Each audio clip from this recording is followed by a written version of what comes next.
Thank you. My name is Kenneth Bradbury. I'm a hydrogeologist professor with UW Extension and the Geological and Natural History Survey. I'm here for information only, and I'm not taking a position on this bill. Our survey, the Wisconsin Geological and Natural History Survey, conducts research and evaluation of Wisconsin's water, rocks, and minerals throughout the state, including the state's groundwater resources. The survey is ready to assist the legislature and your committee with technical support as needed. We understand the groundwater resource, and we continually develop and compile groundwater data from across the state to make this information available to the public. We also develop analytical tools like groundwater models to assess groundwater systems. Senator Kedzie, I want to thank you for your long interest in groundwater issues, in particular for developing the 2003 groundwater law, which was a big step forward. I just today have a couple of points I want to make. First of all, it has to do with the variation in geology and hydrogeology across our state. I'm sure your committee is aware that there's a huge difference, for example, between Waukesha County, where the main aquifer is deep, and a deep confined aquifer, several thousand feet deep, than in the Central Sands, where the aquifer is shallow and unconfined, and often the water table is only a few feet down. For this reason, our state regulators need to have flexibility in developing well approval policies tailored for specific hydrogeologic settings. In general, I don't think one-size-fits-all policies are very workable given Wisconsin's varied geology. Second, I've been told that the Central Sands area is the nexus of the reason for SB 302, especially as it relates to high-capacity wells. As you know, in this part of the state, the water table is generally shallow.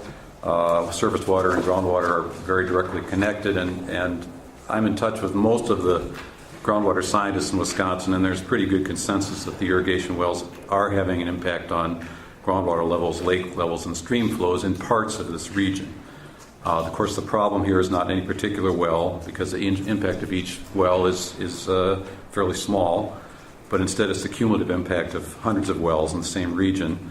So, thinking long term, Wisconsin really needs to develop a policy for managing groundwater in this region that goes beyond looking at one well at a time.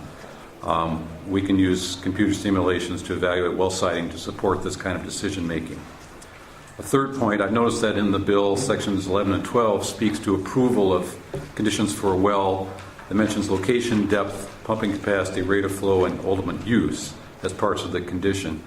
I would like to add a suggestion that the depth of the well casing might be added to these criteria, because that can have a huge impact on well performance, drawdown, yield, and water quality protection. This is how deep the actual casing extends into the ground. Our research over the last few years have shown many instances where wells were not appropriately cased, and this can affect the life of the well and ultimately save the well owner significant costs and perhaps prevent the well from having to be replaced, while protecting aquifers and other wells from contamination. Finally, I'd like to reiterate the idea of the need for long-term monitoring of water levels in areas of current or expected future groundwater withdrawals. Only by obtaining this kind of data can we develop benchmarks to determine what impact groundwater use is having on the state's water resources. And in the absence of data, people speculate, and that doesn't really get us very far. Those are my thoughts today, and happy to take any questions you might have now or in the future. Thanks. Any questions for Mr. Bradbury? Senator Miller? You're not surprised. Thank you, Mr. Chair. Can you outline to the committee sort of the status of the science of hydrology and its ability, particularly in the Central Sands area, to predict the impact of various wells over a geographic area on the surface water, say, for example, or on adjacent wells?